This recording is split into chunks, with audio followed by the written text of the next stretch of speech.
What's up, guys? It's a Christmas miracle. Welcome, finally, to part 3 of Project 335i Wagon.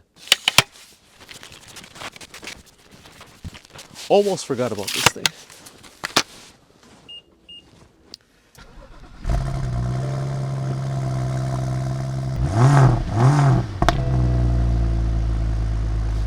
It's hard to believe it's been over a year since I've posted any updates on this N20 to N55 swap, and I get hundreds of comments and emails and DMs asking where this project went. So first of all, thank you guys for your support. Today, I've got custom wiring diagrams and everything you'd ever need to know if you wanted to do a project like this yourself. This is going to be a very technical episode, but you're not going to find this information anywhere else on the internet. So let's do a quick recap of where we are and what we're going to be doing today. In part 1, we bought a super low mileage N55, gave it a complete refresh with new bearings, seals, and accessories. In part 2, we got all the parts compatibility issues sorted with new coolant hoses, new brackets, we got the subframe all sorted, so now this whole assembly is physically ready to go up and into the car. But that's the easy part. We still have to figure out how we're even going to get this thing to turn on and run with a mismatched DME, VIN, and all kinds of other modules. So let's get started.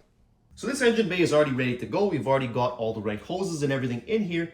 The only two things that we need to remove are the evap line and the fuel line because we already have both of those connected on the engine.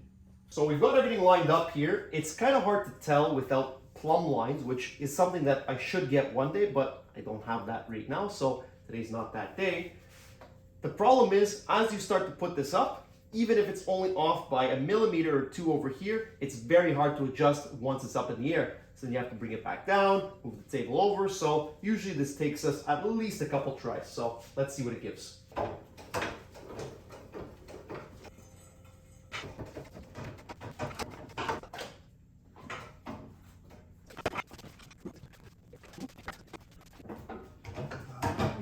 You're right. Oh, that's tight on this side. Yep. You motherfucker. You are a persistent bastard thing. Yes.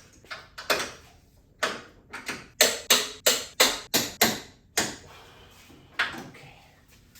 Oh, baby, it does not fit.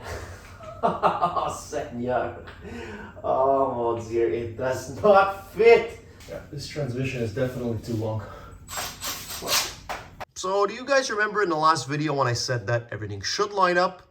And even at the start of this video, I said this is the easy part. Well, here we are doing the easy part. And as you can see, this transmission is definitely a little bit longer than it needs to be.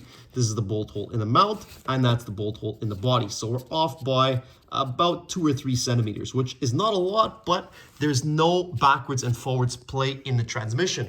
Once the subframe is in, that's where it goes. I mean, there's a little bit of wiggle in this rubber mount, but still nowhere near enough for what we need.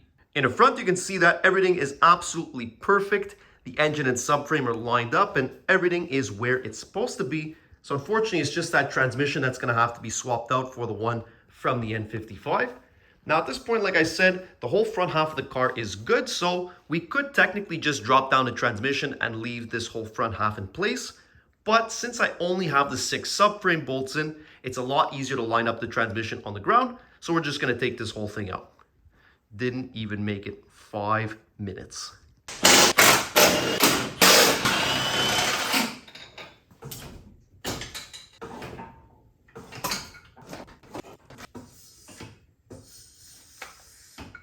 Alright, so I didn't end up recording this part because it's the exact same transmission install as we did in the previous video. So go check out part 2 if you want to see that. But I'm really scratching my head here on what BMW was thinking with this design, and I'd love to hear what you guys think. These are both transmissions side by side, the 335 on the left and the 328 on the right. And as you can see, it's off by about an inch. The thing I don't understand is that the internals of the transmission are the same. It's not that the 335 transmission was beefed up to hold more power like some people think. No, they're both ZF 8HP 45s, and when you check the parts diagram from ZF, the internals, the clutches, and the valve body are the exact same parts. So why would you have an entirely different transmission for this? I mean, you really couldn't find a way to get an extra inch? I mean, move the engine support arm forward or backward depending on the setup. Listen, I'm not an engineer, and I'd love to hear what you guys think, because BMW definitely wasn't paying to manufacture and inventory 2 transmissions just for fun, so there's got to be a reason.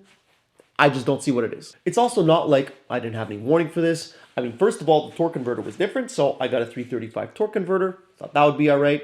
Then I came to bolt up the transmission, and one of the bell housing bolts didn't quite line up in the previous episode. I was like, it's probably fine. I was gonna run it just like that.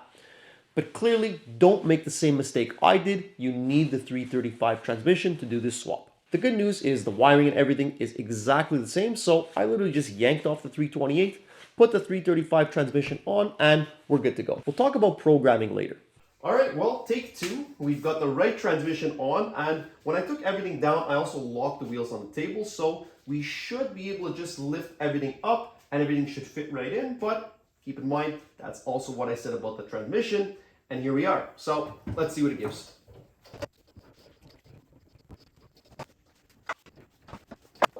Right in. Yes.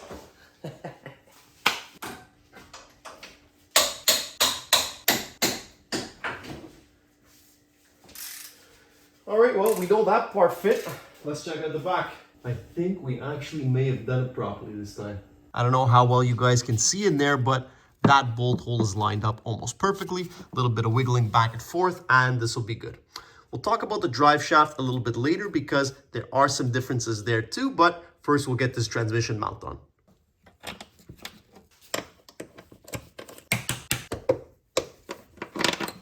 And just so you know, there is actually supposed to be a third one of these 13mm bolts, but for some reason it was missing, so I'll have to replace that.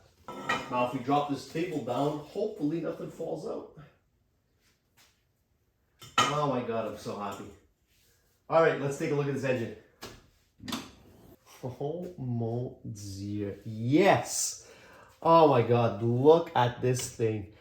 I know that realistically this looks exactly the same as any 335 engine bay, but knowing that it's in the wagon is just making me really happy right now. So first up, we're going to start by reconnecting everything we need to actually make the car turn on and start. We'll leave things like the axles and drive shaft disconnected for now, and then once we know we can get the car started, we'll come back and finish that stuff up later. Steering shaft with a new bolt. It might be a bit hard to see without my hands blocking everything, but down here on the driver's side, we've got the evap line and the fuel line.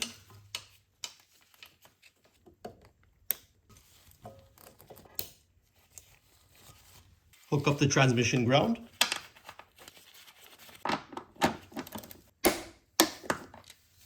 So now we're going to install bolts for the torque converter. So like I said, this setup is different than the N20. The N20, the torque converter bolts come from the transmission and then screw into the flex plate, whereas this way is the opposite. You go through the flex plate and then screw into the torque converter. Problem is you guys can't see, but neither can I. I really prefer the other design a lot better than this. Now we can torque these down. So. Now we can reinstall a cooling fan. If you remember in the last video, we talked about the cooling system and how we're not going to be retrofitting the M Sport cooling system on this car. And a standard cooling system fan is compatible between all models, so we can reuse the one that we took out of the car.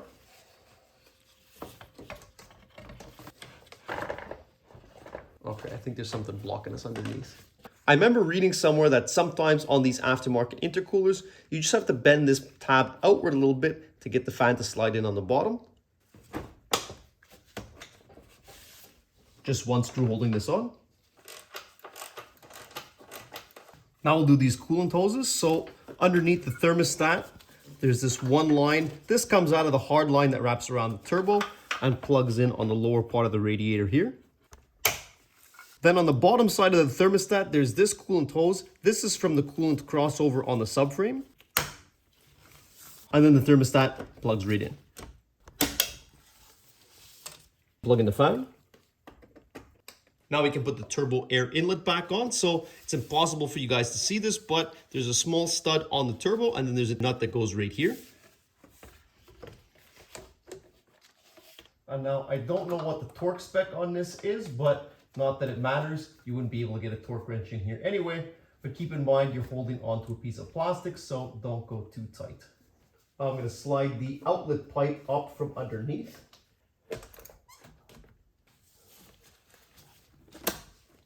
PCV heater pipe slides into the inlet and then just clips up into the valve cover. There's also this one tiny T25 that holds it onto the inlet. And again, I don't know what the torque spec is, but you're going into plastic, so hand tight is good. Now we can hook up the oil cooler. So these two go underneath here. There's a screw that goes through, and then there's a small bracket that gets screwed right onto here. Now, because of the shape of the hose, it's easier if I push it up through the wheel well and into the engine bay instead of going the other way around. Brand new O-rings, and you can tell that they're high performance because of this beautiful red color.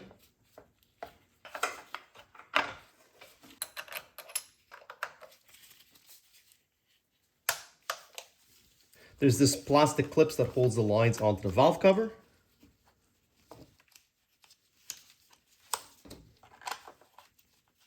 Okay, same thing here.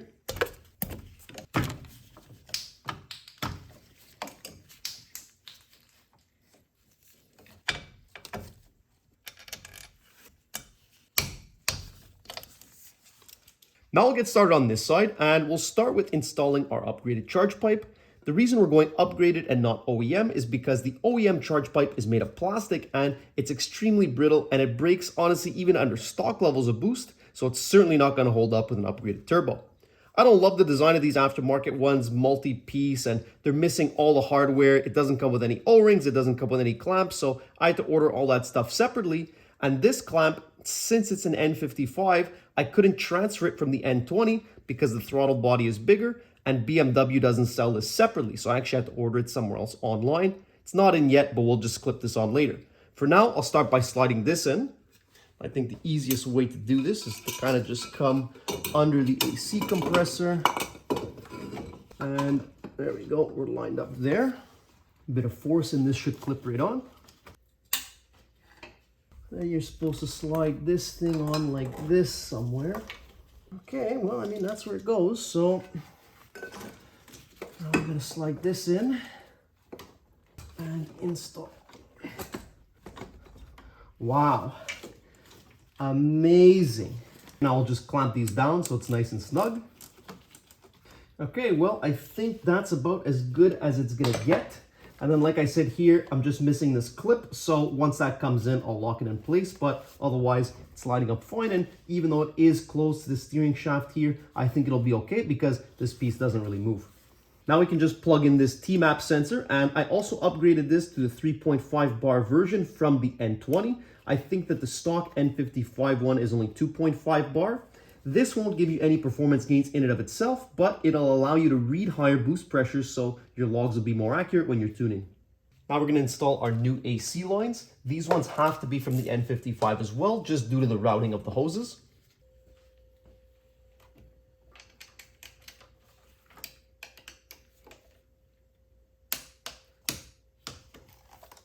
This lower line.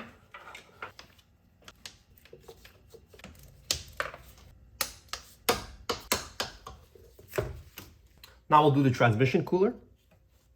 According to the parts diagram, you need to replace this hose because on the N55, it's a different part number, but after buying it and having it in my hand, the only difference between these two is that on the N20, there's a bleed screw here, whereas on the N55 one, it doesn't have one.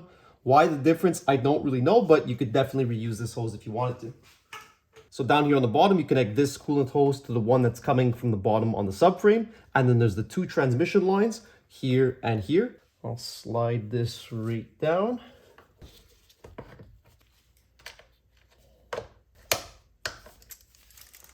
Now I'll do this upper radiator hose.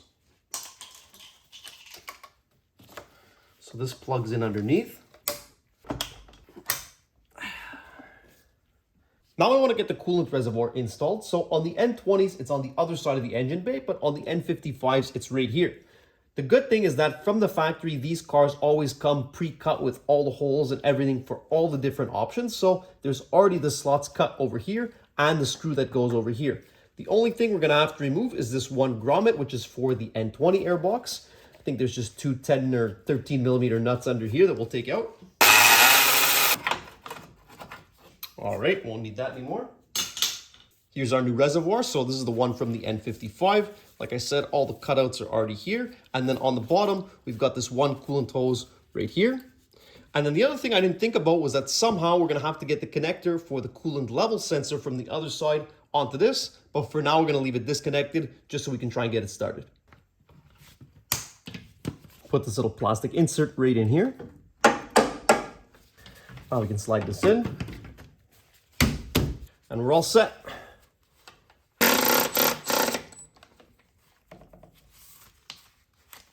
And then across the front, we've just got this one last coolant hose. This plugs into the expansion tank here. This into over here. And then you just clip this line right into here. One here and one there.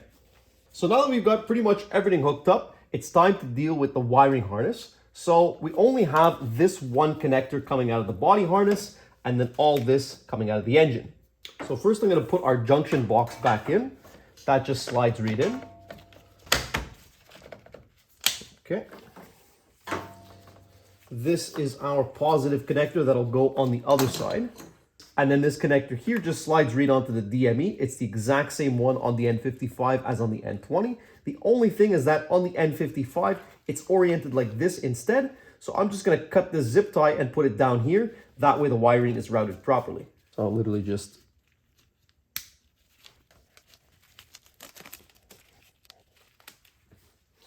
there we go. So now these wires are relaxed. We can put them this way and we can wrap everything up.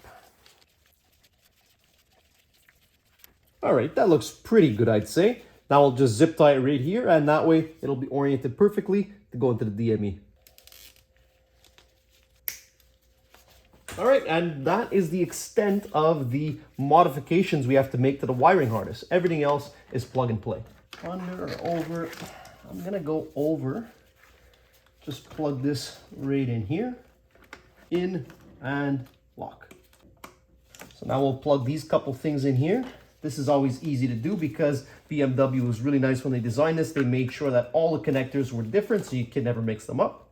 All right, well, there you go. I mean, that's it for the wiring. So that's what makes the swap relatively straightforward. And I mean, I say relatively because obviously there's still a lot of work that had to be done, but at the very least, all the wiring is plug and play. Besides that one small modification we had to make to that one connector, but that doesn't really count. Now we're gonna hook up the positive cable, but here's where we run into yet another issue because as you can see, this is supposed to be connected over here. And if I keep the wire in the holder over here, as you can see, this doesn't really make any sense. And the reason for that is because on some of the older cars, I think until about mid 2014, rather than having one wire come all the way in through here, it was a junction right here. There was a bolt, and then there was a second wire that would come from here into the box. Unfortunately, I didn't think about that before, and I'm certainly not going to be replacing the positive wire now because that would involve removing the entire intake manifold, and that's just not going to happen. So what I'm going to do instead is I'm just going to unclip it from this holder, and then if you do that, you can see that it comes right through there, and it hooks up like this. So I'm just gonna flatten this instead of having it angled. That way it'll lay like that. And I'll just move the clip so that it'll lay basically something like this, which is how it's supposed to. Like I said, it's not ideal, but I'm definitely not gonna be redoing that. So with some big pliers here, we should be able to bend this pretty easily. Oh yeah. All right. And I think that's pretty much perfect. So this smaller one is the correct wire for this setup because that's the original one from the car. Let me just slide this right in. All right, I'm not 100% sure with the routing, but we'll figure that out later. The important part is that this is hooked up for now.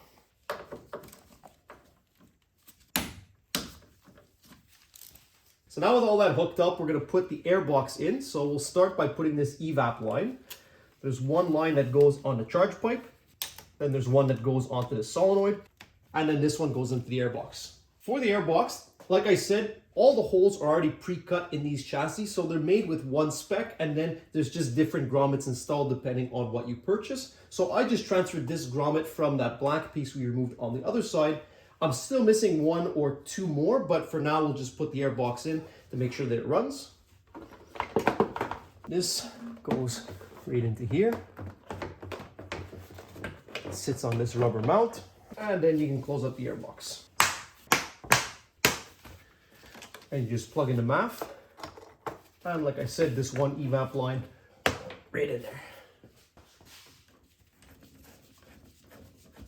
All right, now we can fill it with oil and coolant. We'll see if anything starts pouring on the ground. And no, I don't believe in using a funnel. Uh-oh. Oh. Well, It's not enough. that didn't work. That's a good start. Well, so much for the perfectly clean engine bay. All right, take two. Let's try this again. Oh. I don't know exactly how much coolant it takes, but I know it's definitely going to be less than one of those N63s, which is something like 16 or I think even 18 liters of coolant. All right, well, that goes down. We'll do the oil.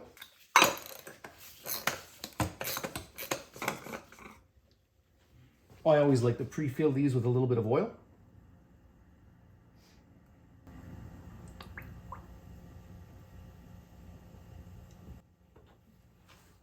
Brand new MAN oil filter.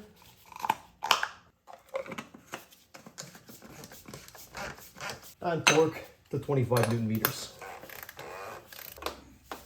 All right, let's see how big of a mess we can make here. Did you put drain plug in? Yes, I put the drain plug in, I think. Because I have done that before. I know. It's getting nervous.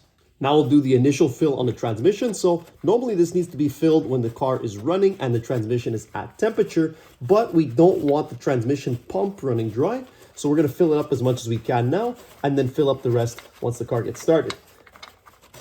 I always use the original ZF Lifeguard 8. Yeah, so I'm basically able to get 2 full bottles in when the transmission, I think normally it takes 7 or 8. So like I said, we'll fill the rest once we start it up. I hope you guys are enjoying the video so far, and if you are, I'd really appreciate if you could give it a like and subscribe to the channel. Or if you think I don't know what the hell I'm talking about, a big old dislike is fine too. Now, this next section is going to be very technical, but it's really getting at the core of getting this job done, and I haven't seen anyone even try to explain how this works, so I'm going to take a crack at it. You saw there were a couple of changes to get where we are now, but overall, physically, everything basically fit into the car. The electronics is a whole other story. So now that we're about ready to start the car, let's talk about how all of these different modules communicate and what's actually required to get the car to start. Modern cars have well over a dozen different modules that control everything from the engine and transmission to the lights and HVAC and everything else, but what we need to focus on right now are the following 4. The DME, which stands for Digital Motor Electronics, it takes care of everything relating to how the engine runs, the firing of the injectors, timing, everything, and it's located in the engine bay under the intake manifold. Then we have the FEM, which stands for Front End Module, and it controls everything from the lights to the doors, but it also acts as the immobilizer that verifies the key before startup, and it's located in the passenger side footwell. In previous generations, this was called the CAS, or Car Access System, but in the F series, it's all integrated into the FEM, along with several other modules. Then we have the EGS, which stands for however you pronounce this in German, but it's the transmission control system, and you guessed it, it controls the transmission, and it's located on the valve body inside the transmission. Lastly, we have the COBI, which again in German is just the instrument cluster. What's important to remember here is that it stores the VIN and mileage. Now, all 4 of these are linked in various ways to the VIN or ISN, which stands for internal serial number, but the only thing that's needed for the engine to actually turn on and start is a matching DME, FEM, and key. The FEM will first authenticate the key and then send a signal to the DME to fire the injectors.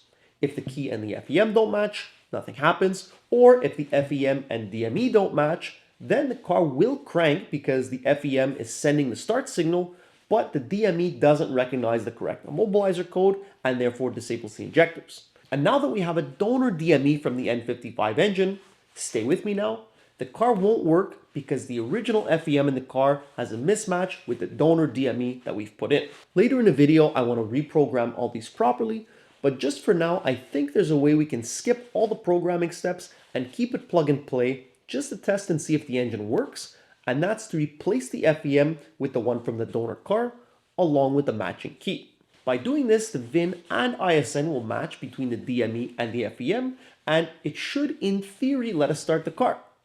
Now, nothing will work properly because the donor FEM is from a sedan, but again, it should let the engine fire up, and then afterward we can come back and reprogram everything to get it working properly. The transmission also won't shift because the donor transmission is from a different car than the engine, DME, and everything else, and therefore the EGS ISN will have a mismatch with the DME and FEM ISN, and when that happens, it doesn't allow the car to shift. And the instrument cluster will have a tamper dot next to it because there's a VIN mismatch there as well. But again, I just want to see if we can get this thing to start. I hope I explained all that reasonably well and that you guys are still following. So now let's go swap out that original FEM with the one from the donor car. The FEM is actually pretty easy to access, and I already have the plastic trim on the door sill removed. So once you get there, oh, well, this has clearly been removed at one point because it's not clipped on properly. Normally there's two clips back here, and well, one of them is broken and this one is missing. Very nice, excellent work. So I'm not sure if you guys will be able to see anything from this angle, but there's just one screw on this cover here. And then you pretty much just start disconnecting everything. So we got 1, 2, 3, 4. Good Lord, there's a lot of connectors in here. 5, 6, 7, and then this one for the positive battery cable. This lever flips down and then pries right out. Now there's one more T20 holding it on. Don't lose this screw because if it falls into the carpet, it's gone forever. Okay, and now that should be it. Yes, sir. Now we can pull this whole unit right out. And there we go.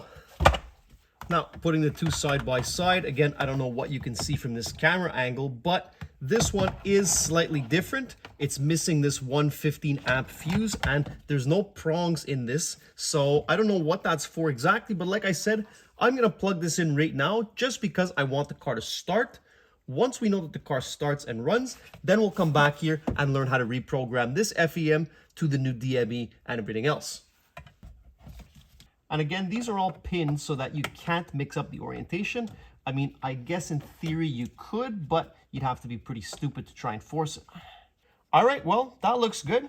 Oh man, I can't wait to get this battery plugged in and see the absolute heart attack this car is gonna have once it turns on. Oh man, it's not gonna be happy. All right, well, I think we're gonna be able to try and start this up now. We filled up the coolant, we filled up the oil. First up, obviously, we're gonna try and do the coolant bleed and the oil bleed procedure, but first, let's plug in the battery pack and see what we get. Okay, well, that's a good sign.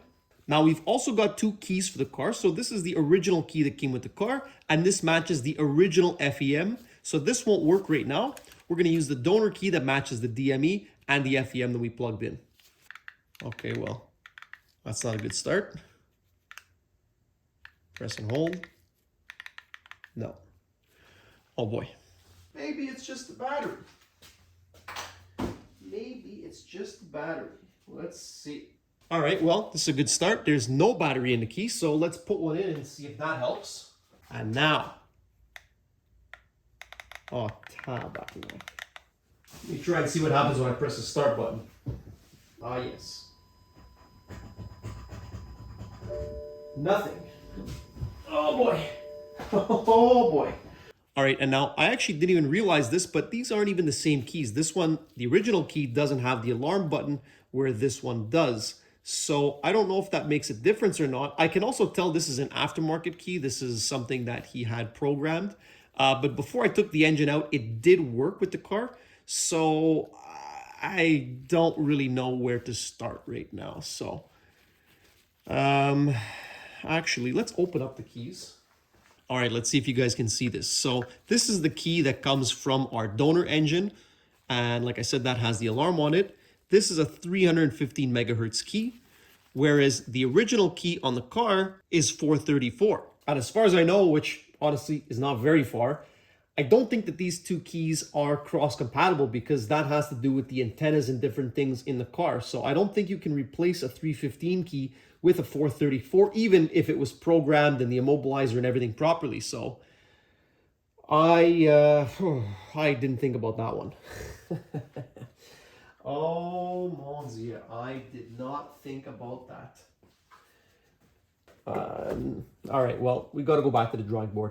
So this is where this project got real complicated real fast. I think that if I got the 434 megahertz key with the donor car, that we would have been all right with what we were trying to do. But even in all my research, the frequency mismatch is just not something that ever even crossed my mind. So now I got to put the original FEM back so that at least the FEM and combi will match, but then we still won't be able to start the car without reprogramming the VIN and ISN on the DME. But how do you do that? Well, with very expensive programming tools. I'm using the Yanhua ACDP2, which is one of the cheapest Chinese kits you can buy, and I think it still cost me like $1,600 US. Obviously, there's lots of other things you can do, like virginize a cluster and program keys, but right now, we're just going to focus on the DME ISN issue, and this is something that needs to be done on the bench. When you talk about programming or coding or flashing, it can either be done through OBD, meaning with everything in the car, or on the bench, meaning you need physical access to the module. And for something low level like reading and writing the ISN, it needs to be done on the bench. So you take this adapter and basically, as you can see, it's got these different legs that connect to all the different pins on the DME that it needs to communicate with. Slide this right on here, plug this cable into the module, and then this into the programmer. Now we'll go to DME ISN. We're on bench mode, read write DME ISN. This is a Bosch DME on an F series chassis. And the one that we have, you have to look up the part number that's on the DME itself to find this out. We have a 1724. First, we'll do identify just to make sure that it can actually read the data from the DME. Click OK. And so there you go. It's reading off the chip perfectly. We'll click OK. Automatically, it saves a log every time you do anything. And now we're going to do read write ISN. Okay. Please connect ACDP with the DME. Okay. Please save EEPROM data. Okay. It's already saved. And now here's the ISN and the VIN of the car. So like I said, it does automatically log that file, but I like to take a screenshot just so I can see exactly what was on screen. So now that we've got the ISN and VIN off of this DME, now we have to put this info onto the N55 DME that's in the car. Now, if I was smart, I would have done this before we put everything back in the car because now it's a lot harder to access, but I think that there's still enough room that if we disconnect these connectors, we'll be able to plug that bench interface board in without having to remove the DME, because that would be really annoying. We've got this connector that comes out of the body. This we can pull out and get completely out of the way. This one is a little bit trickier because all of the wires go either under or over the intake manifold, so I can't really move it very far out.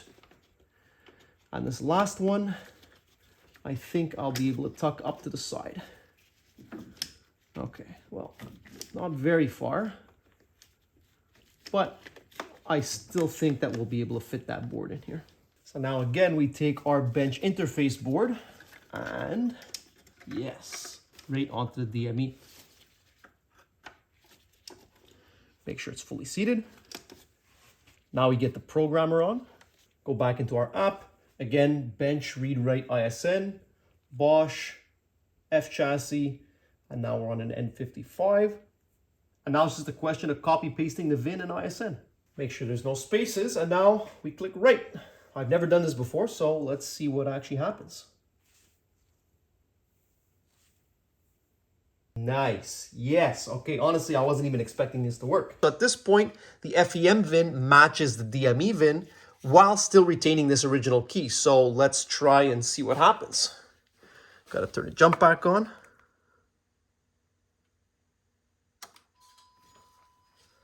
Let's try the key first.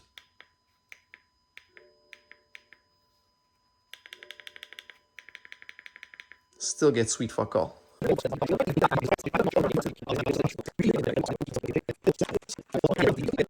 Ah, cucks. Getting really pissed off right now. Oh, Jesus. All right, well, it's been a couple days now, and this car is absolutely kicking my ass right now. I think it's been about 4 days in a row where I'm here every day after work for several hours. I've tried the original DME, I've tried the donor DME, I've tried the original FEM, donor FEM, all the combinations, new keys, mismatch, ISN, VIN, everything, and no matter what I do, I can't get the DME to communicate with the rest of the car. And so oftentimes, at least for me, when you're stuck like that, I have to just kind of walk away, give myself a little bit of a break. And so that's what I've done. The last couple of days, I haven't been here. And now that I'm back at the shop today, I think that I finally found the problem. If not the problem, at least it's a problem, and it'll bring us one step closer. So let me show you. If you remember, when we started talking about the wiring harness, most of the connectors on the DME were already hooked up because that's all part of the engine wiring harness. And so I never second guessed those connections. I always knew that they would work because this engine is made for that DME, and these connectors were on this engine when the engine was running. So I knew that that was okay. Now, for whatever reason, I also made that assumption about this connector that comes out of the body of the car. I guess because all these were plug and play, I was assuming that this one was too. Now again, I don't know why I made that assumption, because after looking at the pinouts, this connector is most definitely not the same. And so the reason why we're not able to communicate with the DME is because none of the pins are lined up on the right spots. Here's both the N20 and N55 DMEs, and as you can see, they both look identical with the same 6 connectors. One is oriented differently than the other, but you get the idea. We're only concerned with connector 1B because all 5 other connectors are part of the engine wiring harness, so we know those are good. And now, here's the pinouts for both. Right off the bat, on the 328, pin 1 is power terminal 30, and on the N55, that pin is not even used. So no wonder nothing is working, because the DME doesn't even have power going into it. This is actually really great dumb luck, because the 12 volts goes into an unused pin. But if it had gone into one of these other signal sensors that usually runs on a volt or two, we probably would have cooked something inside the DME. Luckily we're safe, so basically you just got to find the pin on the N20 and then figure out where it goes on the N55. So you keep looking, and now you can see that terminal 30 becomes pin 42 on the N55. This took a lot of back and forth comparing everything and finding the new position. So I went ahead and created my own custom wiring diagram for anyone who wants to do this themselves. First you have the N20 pin, so that's the current pin on the harness. Then you have the N55 pin, which is where it needs to go. I added the color on the diagram, and then the actual color, because for some reason those were different on 1 or 2 occasions. The line name, the type, you can take a look at the legend up here. It's in German. E is for input, A is for output, EA is input output, and M is for ground.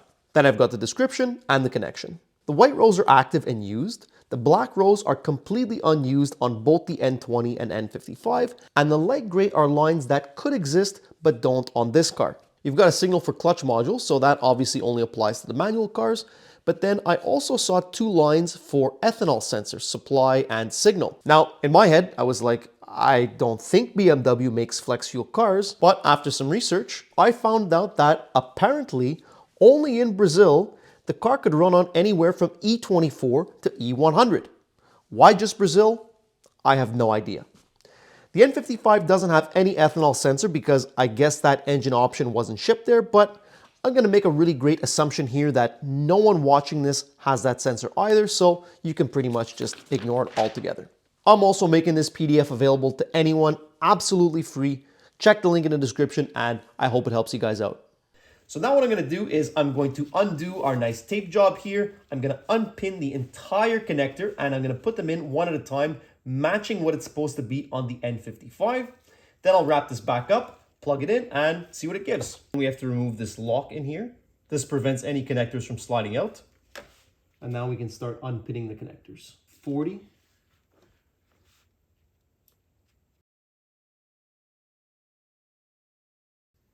Okay, and finally, the last one.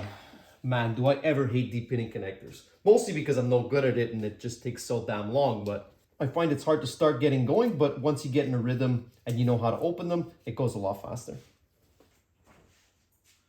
Now we actually have to disassemble this connector even a little bit further because inside, all the unused pins have plugs and all the used pins have little rubber O-rings to seal the connector completely. So we have to move those into the correct spots. This is not very easy to show. Now we can separate this. And then there's still another layer that we have to open to get to this rubber piece inside. And this is really not easy to do, especially without damaging the connector. So if this is your first time doing something like this, just be very careful because you can't buy a replacement of these easily. Pry these pins away. There we go. Now we can slide this up. And in here is what we want to get to. So I'm not sure how well you guys can see this, but basically we need to move all of these little plastic pins into the unused spots. There are a couple of pins that stay the same, but most of them will have to move around. Now this is actually a little bit tricky because these pins are actually molded into the plastic. Most of the time these pins you can remove individually, but these ones, like I said, are kind of stuck on. They have little legs that hold on to the rest of the connector. So we're just going to rip that out and jam it into the rubber part. Now with all these pins removed, I'm going to put this rubber piece back on and then block off all the holes that we don't need. So now you can see on the back side, all these are plugged up. So now we can slide this back into the connector here. And then slide this part back on as well. All right, now let's go get those wires back in. All right, so now to get these back in, I should be able to get you guys a little bit of a better shot because I don't have to have the tool in here blocking the camera. So now I'm going to use my diagram and I'm going to match up all of these into the correct pin. I'm just going to grab anything here. So we've got pin number 2. And that just so happens to be the only one that didn't move. So this is going to go back into slot number 2. Now it's probably very hard to hear on the mic, but there is a tiny little click when the wire is completely seated and then you can't pull it back out. Now it probably would have been easier if I removed the green tape before repinning the connector, but I just want to be able to double check once I'm done. All right, last one here, 38 becomes number 3.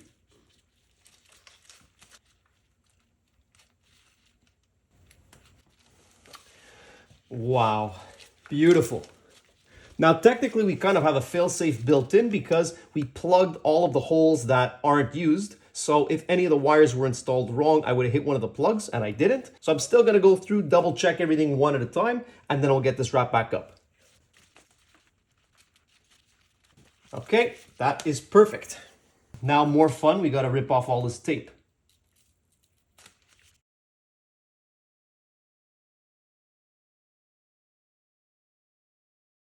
Wow, look at this beautiful rainbow wiring harness. Now, before I rewrap this, we're going to plug it into the DME and see if we have any better luck than last time. So this just slides right on here. It's just this one connector.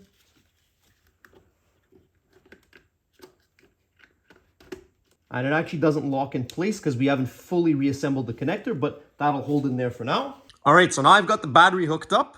We've got the original FEM back in the car with the original VIN and ISN. We've got the N55 DME with this connector repinned, and the VIN and ISN of this DME have been changed over to the one of the car. So first things first, let's see if we can get the key to work this time. And that's already a good sign. Yes. Okay, let's see what happens when we get inside here.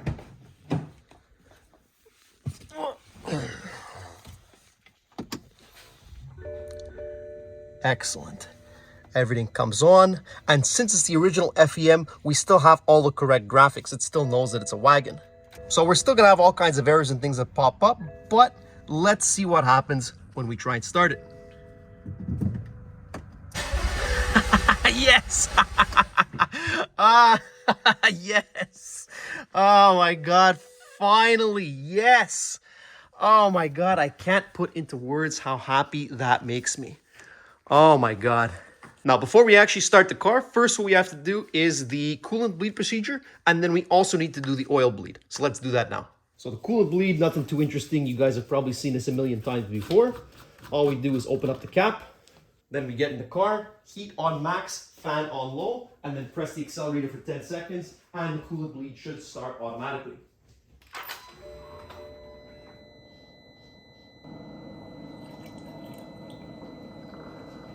Alright, that's another good sign. Now, I'm not sure why the fan is running. I've never seen that before, so I don't know if that's normal behavior or if there's, again, some type of wiring problem. I guess we'll see. Let me know in the comments if your N55 fan comes on when you're doing the coolant bleed, but something tells me that that is either a wiring problem or maybe a programming problem, because this ECU is from an M Sport package, and like we said, we have the non-M Sport cooling system in here.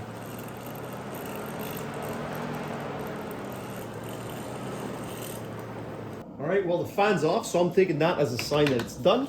Now we'll do the oil.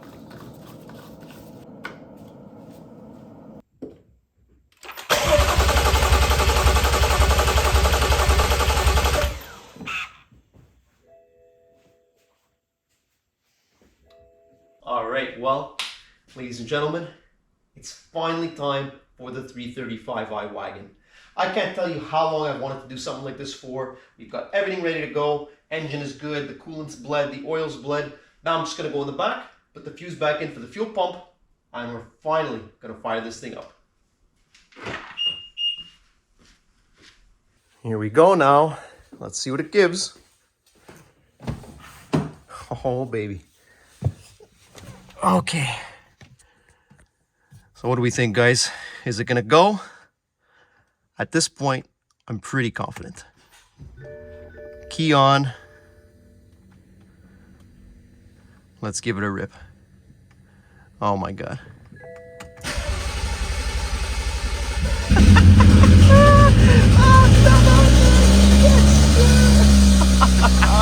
Oh my God, yes!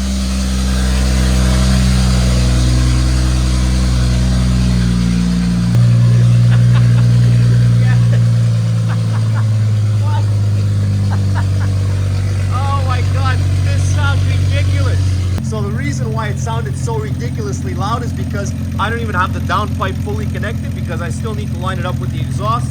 It's normal that things are going to be smoking a little bit here. That's all the excess oil's burning off, but almost here. It's finally running. Oh, it sounds good. All right, I got to turn this thing off before I smoke myself out in here.